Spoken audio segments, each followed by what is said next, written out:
दोस्तों, इस देश में मेजॉरिटेरियनिज्म के नाम पे एक ऐसा प्रोपेगेंडा चला है जहां पे अपोजिशंस पार्टी को इस देश के विकास, इस देश के ग्रोथ के लिए एक बाधा समझा जा रहा है। मेन स्ट्रीम मीडिया की मदद से रूलिंग पार्टी इस तरह का प्रोपेगेंडा फैलाने की कोशिश कर रही है कि लीडर ऑफ अपोजिशन, विपक्ष का नेता या विपक्षी पार्टियां या विपक्षी जो नेतागण हैं वो देश के विकास को लेके ज़्यादा चिंतित नहीं हैं। उनका काम सिर्फ शोर शराबा, हंगामा करना है और सस्ती लोकप्रियता हासिल करने हैं और अपने छोटे और निजी हितों को पूरा करना है। हर तरफ अपोजिशंस पार्टी को बदनाम करने के लिए बहुत ज़ोरों शोरों से कोशिश चल रही है। तो आपके मन में भी कभी ना कभी यह प्रश्न ज़रूर उठा होगा कि इस देश में जब सरकार पॉलिसीज़ बनाने के लिए मौजूद है, जब सरकार में लोग मौजूद हैं जो मिनिस्ट्री को चला सकें, तो फिर इसमें अपोजिशंस पार्टी की क्या ज़रूरत है?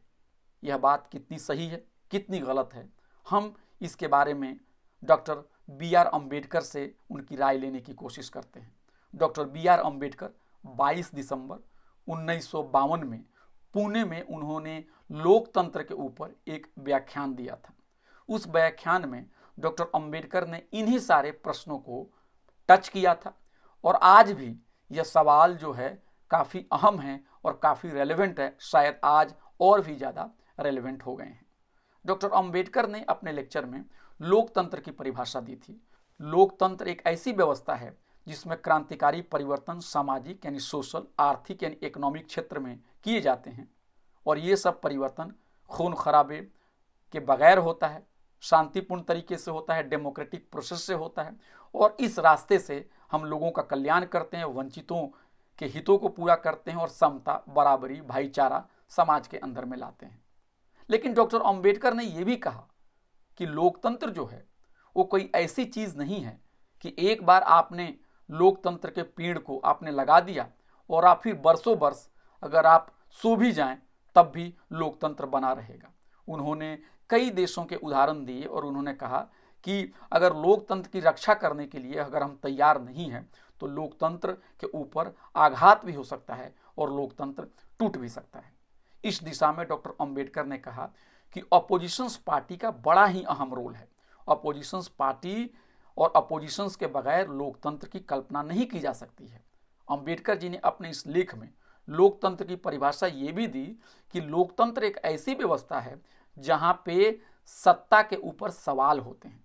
लोकतंत्र एक ऐसी व्यवस्था है जहां सत्ता का परीक्षा ली जाती है। लोकतंत्र एक ऐसी व्यवस्था है जहां सत्ता किसी की जेब में नहीं है।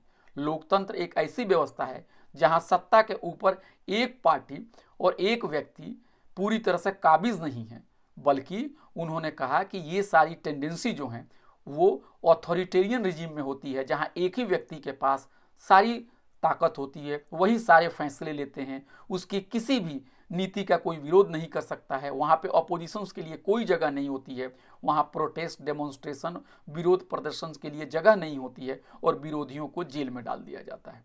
लेकिन डॉक्टर अम्बेडकर कह रहे हैं कि लेकिन लोकतंत्र ये नहीं है। लोकतंत्र में अपोजिशंस पार्टी का बड़ा रोल है, विपक्ष का बड़ा रोल है और विपक्षी पार्टियां जो हैं उनको सरकार की गलत नीतियों को हर वक्त उसको एग्जामिनेशन करना चाहिए, उसका क्रिटिसिज्म करना चाहिए और उनकी रॉन्ग पॉलिसी, जो सरकार की रॉन्ग पॉलिसी है, उसको जनता के सामने लाना चाहिए। लेकिन दुख की बात है कि आजकल एक ऐसा माहौल बनाने की कोशिश की जा रही है कि जब भी अपोजिशन पार्टी कोई सवाल उठाता है तो उसे इस तरह से प्रस्तुत किया जाता है जैसे अपोजिशन पार्टी को देश हित से कोई लेना देना नहीं है और अपोजिशन पार्टी जो है देश विरोधियों को मजबूत कर रही है। डॉक्टर अम्बेडकर बार बार कह रहे हैं कि सत्ता जो है अगर किसी एक व्यक्ति के जेब में चला जाएगा तो उसका वो दुरुपयोग होगा। आजकल आप ये भी सुन रहे हैं, वन नेशन वन इलेक्शंस की बात हो रही है, एक देश में एक ही समय में सारे चुनाव करा दिए जाएं, इस तरह का समर्थन आपको सत्ता वर्ग से आ रहा है। लेकिन डॉक्टर अम्बेडकर से अगर ये सवाल पूछा जाता तो शायद तैयार नहीं होते वन नेशन वन इलेक्शंस के लिए, क्योंकि उनकी फिलॉसफी में एक बार इलेक्शंस हो जाने के बाद ये कहना कि अपोजिशन पार्टी 5 साल के लिए चुप हो जाए, क्योंकि एक सरकार जो है वो सीटों को जीत के आ चुकी है, सरकार बना चुकी है, बहुमत पा चुकी है, इसलिए अपोजिशन पार्टी को कोई हक नहीं है बोलने का।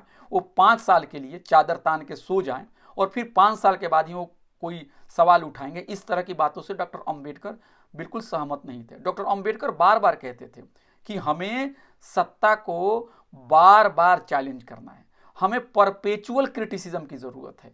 इलेक्शंस होना बहुत अच्छी बात है, इलेक्शंस में जो पार्टी जीत की आती है वो सरकार भी बनाए, इसका भी स्वागत है, लेकिन ऐसा नहीं होगा कि एक बार इलेक्शंस आपने 5 वर्ष में करा दिया और इसको आपने रिचुअल के तौर पे पूरा कर लिया और उसके बाद आपने जो और भी सवाल जवाब या जो क्रिटिसिज्म के जो स्पेस है आपने उसको दबा दिया। अंबेडकर चाह रहे हैं कि लगातार इलेक्शंस और इलेक्शन से बाद भी, इलेक्शन से पहले भी, इलेक्शन के दौरान भी, पार्लियामेंट में भी, पार्लियामेंट से बाहर भी सरकार की गलत पॉलिसियों को लोग उसकी आलोचना करें, सरकार की हर नीतियों को लेके लोग उसको एग्जामिन करें और जो गलत बातें हों उसको जनता के सामने लाएं, ताकि जनता के हितों को पूरा किया जा सके।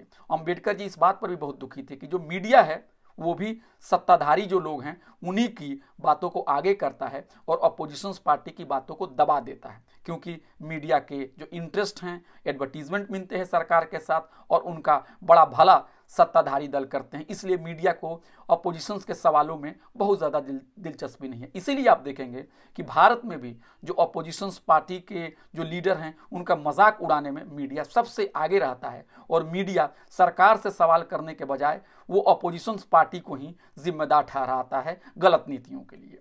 अंबेडकर ने यह भी बात बहुत खुल के कही है कि डेमोक्रेसी का मतलब जो है वो मेजॉरिटी की टिरेनी नहीं है। ऐसा नहीं है कि मेजॉरिटी सपोर्ट के साथ जीतने वाली जो पार्टी है वो माइनॉरिटी के और अल्पसंख्यक के और वंचितों के सवालों को दबा दें।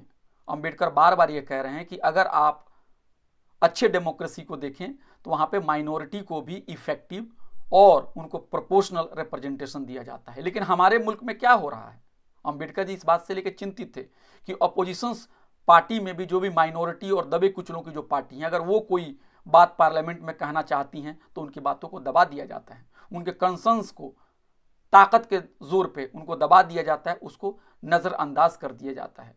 तो अंबेडकर जी की निगाह में लोकतंत्र वही है जहाँ पे माइनॉरिटी, वंचित, दलित, मुसलमान, अल्पसंख्यक, ईसाई, ओबीसी और जितने भी वंचित तबके हैं उनके सभी लोगों के हितों को ध्यान में रखकर पॉलिसीज बनाई जाए।